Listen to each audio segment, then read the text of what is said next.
Welcome to Hardcore Garage. It's Sunday morning, just chilling. Thought I'd let you guys take a look at one of my different garage projects that I was working on this weekend. Still haven't been able to move the GT because of all the snow. So I don't know, cabin fever, I guess, decided to rip some stuff apart. So let's go check it out and I'll explain how things usually go for me. In my house, everything seems to snowball. No matter what I do, one project just leads to another, or you have to do certain things to be able to accomplish one little project that you're trying to do. Everything is that way. I want to kind of redo my garage, the walls and stuff in there, and I've been kind of working on a little bit here and there for the past couple of years. But what really kind of started this whole thing, and I guess it's the best place to start, is that my wife wanted hardwood floors. We got dogs. You can see the marks. It's been snowing, so there's mud everywhere. Anyway, in order, she said she wants floors. I'm like, well, that's cool and all, but probably ought to paint and change some things too while we're doing that, right? And she said yes. So logic would say you do all that stuff before you put your new wood floors down. So I had to redo this entire room, which is our kitchen, living room, dining area, all in one area. High ceilings, had to remud drywall, get rid of some cracks. We painted everything, changed all of the trim, put in different lights. We had can lights. Those things are serious energy wasters. You can watch some of my videos about switching them over to LEDs, which is pretty cool. But yeah, so all of that had to be done before we could do the floors. And another thing that would need to be done, you can walk down here so you can see, in order to do these floors, is we had to rip out all of the old drywall and everything that was on this wall. Right there, that's a nice smooth transition. If you're looking up this wall here, how it just goes on up. This used to have all kinds of different bump outs. Now there's 2.5 inches of foam behind here, or right here. It used to have, there was 2x and the drywall, and then it hopped out a little bit more, then went up a little bit farther, then hopped out again before the top, and it just was really, really wonky. So we wanted to change that also, and to be able to make the wood floors look properly, and not have just a little small lip up there. So we redid all that. Left this way because I had to do other projects upstairs. We redid our bedroom, the bathroom, a couple other little small rooms. But anyway, I'm back down here and I want to do the garage. In order to do the garage, I got to finish, I guess people call these a mud room. When you first walk in, we've got slate tile on the floor, so muddy feet, whatever, it doesn't matter. The walls, when I first built this place, and I think we broke ground in 97, I think it was, and moved in 2002. So somewhere in between there, we've just slowly done things as we could, or that when we felt they were necessary. But behind me, if you look at this wall here, this was the original walls. That's just block right here that's been sealed white. And then these are 16 on center, Tapcon, 2x4s cut in half. So it was a 2x2. And then I filled the gaps with Celtex foam. I think it's like 3/4 of an inch thick, not very much. And then we drywalled over it. It was a gap. Worked great for years, but it was always been cold down here. Got a buddy that was into energy audits and all that kind of stuff. And he came out and did an energy audit with one of them cams that show the, heat, cold losses and all that. And it was like, whoa. So we started doing little things as we could afford to replace them.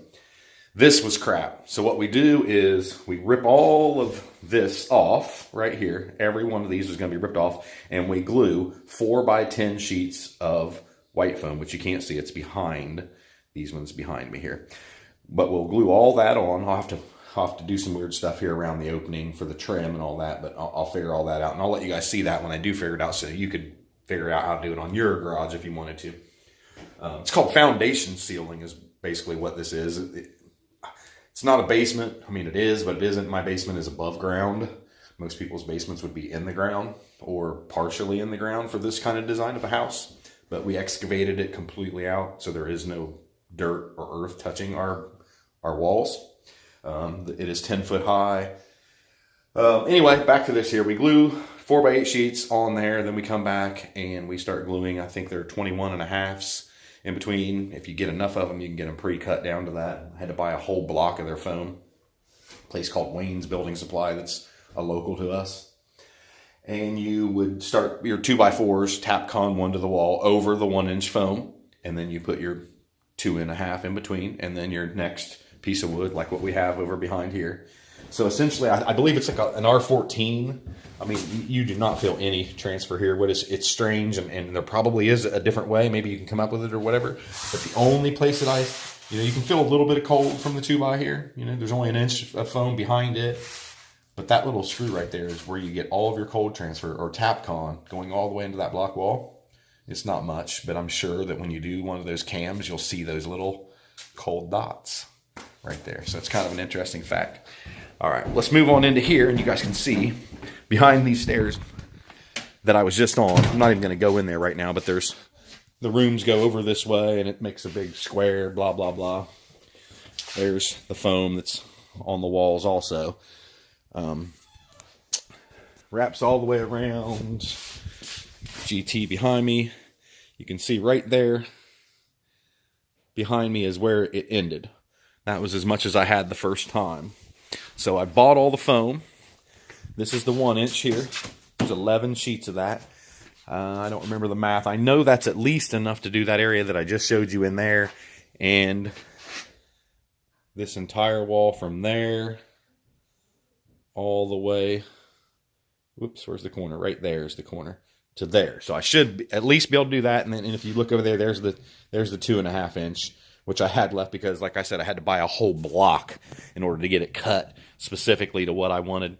I could have bought the 2.5 inch foam in 4x8 sheets, or I'm sorry, 4x10s, but then you got to cut them, and it's a mess, and then you end up with waste on every sheet. So this way, I guess I probably did have the waste, but they cut it, and I didn't have to deal with it.